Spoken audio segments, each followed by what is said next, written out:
Cancer, hello my darlings. Welcome to your reading for the week of the 1st of August 2022.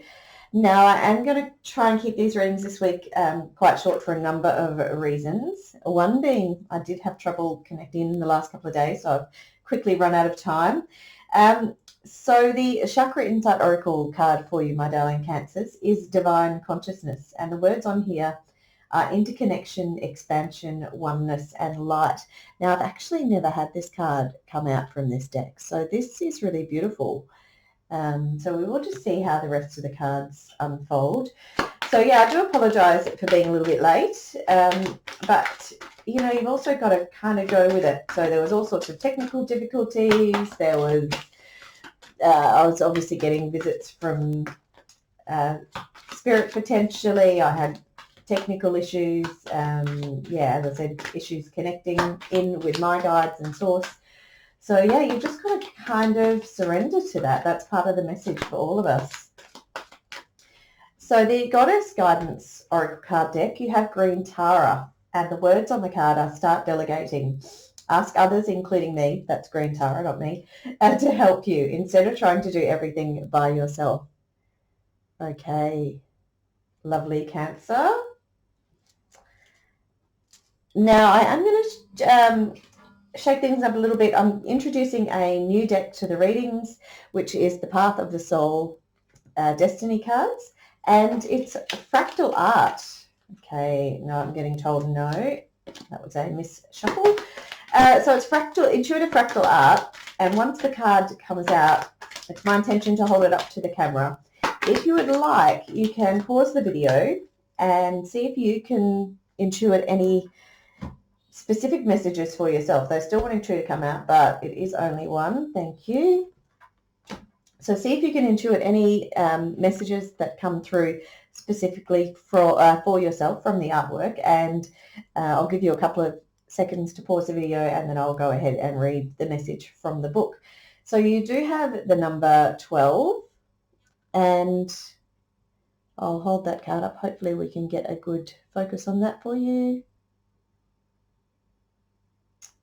This was part of my technical issues this week, is this autofocus. Very interesting image there.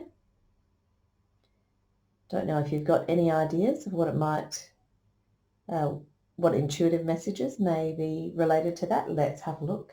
It's interesting to see already, and it's into those green tones.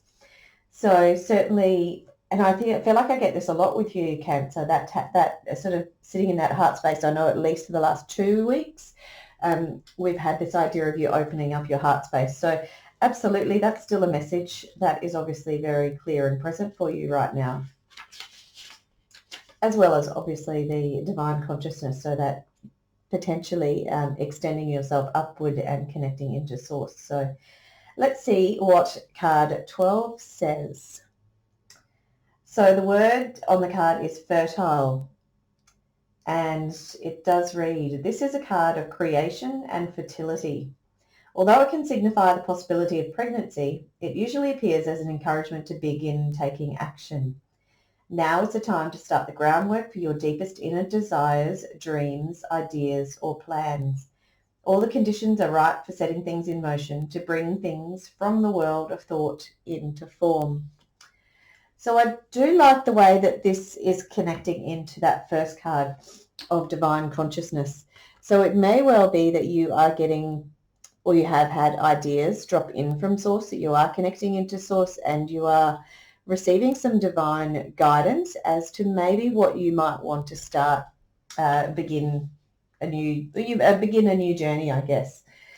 The sense that I'm getting already here is that if it's a new, I feel like for some of my Cancers, it may be like a new business idea or something like that. And obviously, this is where the Green Tara card is starting to come in. So we do need to consider whether we need to do everything for ourselves or whether we can ask for help. So the energy coming into the week here, this is the traditional Rider-Waite tarot deck. So the energy coming into the week is the Two of Wands, and the energy going out of the week is the Star. So this is leading into potential possibilities, moving into next week, next month, and next year. So in any case, so far it's looking pretty good. So yeah, if we go back to that energy coming in, it does look like you are seeking more. Okay, so the Two of Wands is about looking for more, expanding your horizons. You are standing there. You do have the world in your hands. You're standing in a safe place, but it's sometimes that safe place can lead to a little bit of stale energy, almost a little bit of wanting. And you are asking yourself, if I step out into the big brave world that is before me, does it offer me some new adventures, new excitement, new possibilities? Does it have the possibility for things to be bigger than I could have ever imagined? And the answer with this card, always the Two of Wands, is absolutely yes. And, obviously, often the advice, it's almost like a fool energy. So often the advice is to, yes, step out, take that leap of faith, and a whole new world will be, will be presented to you. And as I said, before I go any further, we do have the Star card, and that is the energy taking you out of the week. So absolutely, it looks like so far it's a really good energy. This is before I even get to the Ten of Cups, okay? So it's telling me you're in a really strong place this week, and you're in a really strong place moving forward. So the Star really is, wishing on a star. It's dreams coming true. It's demonstrating to the universe that you have held the faith. You have, this whole time, you have held the belief that you will be provided for. And that's starting to come in. If it's not already, it will be coming in the near future, because there's this idea that you've got to a place where you are now connected, where you are looking at rebirthing, where you're looking at starting anew. And that starting anew doesn't always have to be starting a brand new. It can be starting anew in terms of what you're already doing. So it could be like an extension of whatever you're doing.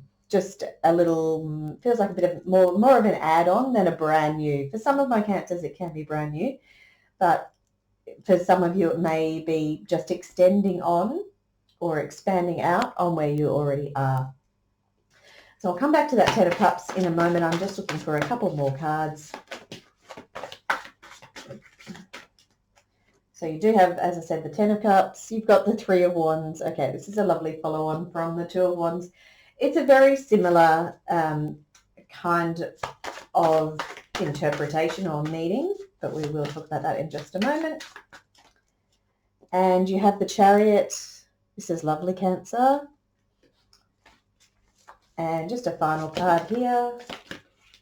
We will take that one. You have the Queen of Pentacles. Okay. So certainly a lot of stability coming through with that Queen of Pentacles, obviously very grounded, very secure. You've got to a point where you're feeling really well supported. This is loosely in the position of relationships. The cards are in positions, but I don't hold hard and fast to them. But it could be that in terms of relationships, for some of my Cancers, you are feeling very grounded, secure, provided for, also with that Ten of Cups as well. This is the happy ever after card, really. We've got mum and dad hippo and baby hippo. So whatever that happy family, joy, abundance looks like for you, it doesn't have to be that setup, but whatever it does look like for you, it does look like you are feeling very solid and secure. And it looks like it's this security that is allowing you to step out, to expand your horizons, to open up in both crown chakra and heart space, and step into potentially this new birth, step into this dream coming true, step into this idea of wishing on a star. Okay. So I haven't really talked about the Three of Wands. As I said, it is a similar energy to the Two of Wands. It is about expanding your horizons, looking at what is over the sea potentially. So there could be some travel involved for some of my Cancers. Sometimes I talk about the Three of Wands here with I hope I said Three of Wands before. The Three of Wands as being waiting for your ships to come in. And some people talk about this in terms of, yes, it's good to wait and be patient, but there also comes a time where you've got to take charge and you've got to say, actually, I'm no longer going to wait for those ships to come in. I'm going to take charge and I'm going to jump in my own ship and I'm going to go because I know where I'm going. Now, speaking of knowing where you're going, you have this Chariot card. So absolutely, you know where you're going, all right? You are on a mission. You're on your bicycle, not a ship in this case. You're on your bicycle and you are headed to wherever it is that you want to go. You know exactly where that is. You know exactly how to get there. You know how long it's going to take you to get there. And you're in complete control. You are completely balanced. You've got this balance of dark and light. You're perfectly balanced on the bike. You are this, this strong, resilient creature, the camel, who can go extended periods of time and go long distances, and they've got the stamina and the strength to keep going. So this is, it seems like a very kind of simple message for you this week, Cancer. Just keep doing what you're doing. I think that's the overall message here. Keep doing what you're doing. Look at expanding those horizons. Look at where you might want to rebirth, or maybe you may even want to revisit what wishes you want to put into the stars, what dreams you want to come true. But certainly you are very well placed. You're very strong. You're very well connected. So there's nothing really stopping you from getting into this star position, this dream coming true in the future. Cancer, I love it. All right, I do hope this reading finds you well. As I said, if you have enjoyed it, please do like, share and subscribe. And I look forward to seeing you next week. All right, my friends. Bye-bye.